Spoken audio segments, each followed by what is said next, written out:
बिस्मिल्लाहिर्रहमानिर्रहीम। अस्सलाम वालेकुम। Welcome to informational institute. आज हम देखेंगे CS 62 का lecture number 32, introduction to open GL. तो आगे दो तीन लेक्चर्स जो हैं उसमें हम ओपन जीएल के ही बारे में डिस्कशन करेंगे। सबसे पहले हमारे पास ओपन जीएल की डेफिनेशन है। Open GL is industry standard graphic software with which programmers can create high quality still and animated three dimensional colour images.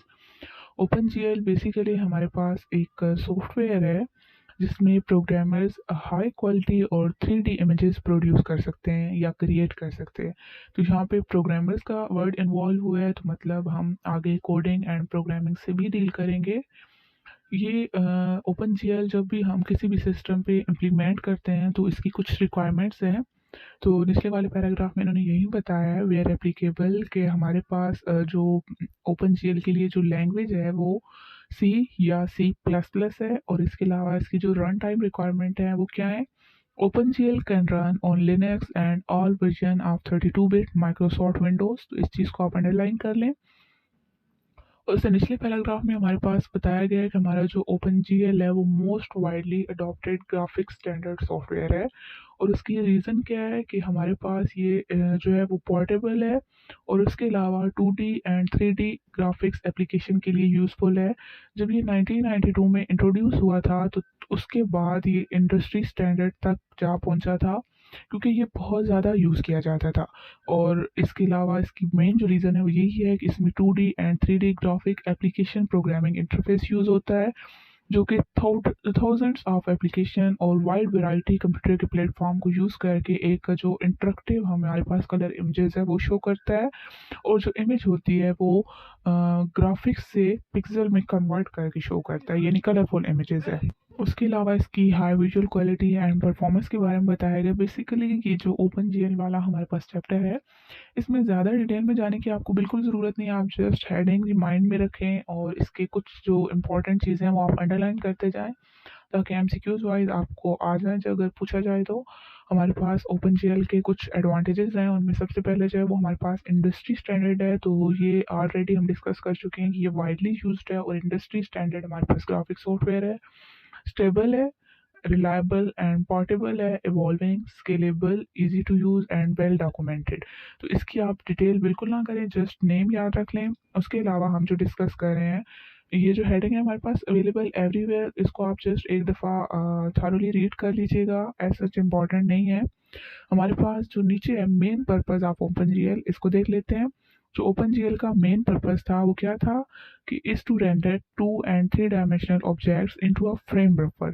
Frame buffer का क्या मतलब है कि हमारे पास जो ज्योमेट्रिक ऑब्जेक्ट होते थे या सीक्वेंसेस ऑफ वर्ड्सेस हम जिनको कहते हैं, उसको एक इमेज की शेप में कन्वर्ट करना या प्रेजेंट करना, या पिक्सल पिक्सल का अदर वर्ड्स, हम इमेजेस ही बहुत सारे पिक्सल जब मिलते हैं तो उनसे हमारे पास इमेजेस ही बनती हैं।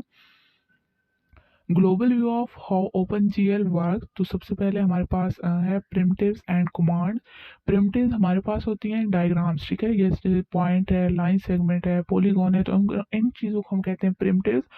और कमांड को हम इस तरह डिस्कस करेंगे कि हमारे जो कमांड है वो किस तरह प्रोसेस होते हैं। नेक्स्ट है ओपन जीएल ग्राफिक कंट्रोल।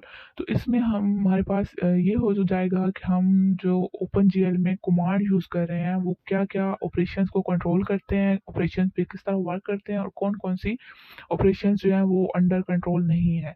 उसके अलावा एग्जीक्यूशन मॉडल है हमारे पास, और बेसिक ओपन जीएल ऑपरेशंस, यानी हमारे पास जो इसमें ऑपरेशंस है वो कौन कौन से और कैसे यूज़ होते हैं। इनकी भी डिटेल आप स्किप कर सकते हैं। नेक्स्ट हमारे पास जो डायग्राम है उसमें हमारे पास प्रोसेसिंग स्टेज है ओपन जीएल के, यानी ओपन जीएल जो ऑपरेशन है वो बेसिकली कौन कौन सी स्टेजेस पे गुजरते हैं, एंड देन हमारे पास जो है वो एक इमेज क्रिएट करते हैं। तो सबसे पहले आप इसमें देखें हमारे पास है कमांड्स। कमांड्स हम जब भी इंटर करेंगे या as a programming as a coding हम सॉफ्ट में जब प्रोग्राम अपने कमांड इंटर करेंगे, तो यहाँ पे सबसे पहले एक एरो जो है वो ऊपर से आ रहा है डिस्प्ले लिस्ट में। तो डिस्प्ले लिस्ट में हमारे पास वो कमांड जाएंगे जिनको हम फ़ौरन या इमीडिएटली जो है प्रोसीड नहीं करना चाहते, आप उसमें स्टोर कर सकते हैं और उनको आप लेटर जो है वो प्रोसेस के लिए भेज सकते हैं।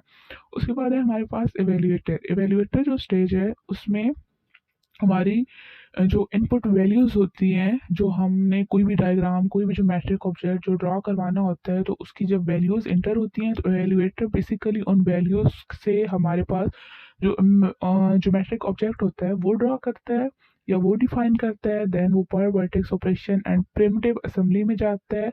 वहाँ पे फर्दर उन क्लिप्स को जोड़ा जाता है एंड उनको ट्रांसफॉर्म किया जाता है, वर्सेस को लिट किया जाता है मुख्तलिफ तरीकों से। देन रास्टराइजेशन, रास्टराइजेशन जो स्टेज है वो फ्रेम बफर एड्रेसेस को प्रोड्यूस करती है। फ्रेम बफर एड्रेसेस क्या है कि हमारे पास जो हर फ्रेगमेंट है वो बेसिकली किस तरह हमारे पास वो कलरफुल इमेजेस में जाएगा, और उन पे जो एड्रेस है, यानी अगर बाद में भी हम अपनी ऐसी डायग्राम्स को फैच करना चाहें तो हम उन एड्रेसेस के ज़रिए जो है उसको फैच कर सकते हैं। नेक्स्ट है पर फ्रेगमेंट्स ऑपरेशन।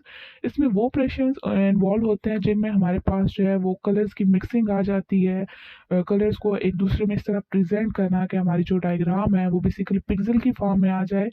और लास्ट वाला हमारे पास जो होता है वो frame buffer. Basically open GL का पर्पस ही यही है कि हमारी जो ज्योमेट्रिक ऑब्जेक्ट है उसको पिक्सल पिक्सल की फॉर्म में फ्रेम बफर में शो करना। तो वहाँ पे हमारी ऑब्जेक्ट शो होती है। उसके बाद फिर पिक्सल ऑपरेशन या texture memory and then display list में दोबारा जो कमांड होते हैं आप उनको इसी तरह प्रीसीड कर सकते हैं। नेक्स्ट इस चैप्टर में सच कुछ भी इंपॉर्टेंट नहीं है। अगर आपको लेक्चर की समझ आ गया तो चैनल को सब्सक्राइब कर दें और वीडियो को ज़्यादा से ज़्यादा शेयर कर दें। बहुत शुक्रिया। अल्लाह हाफिज़।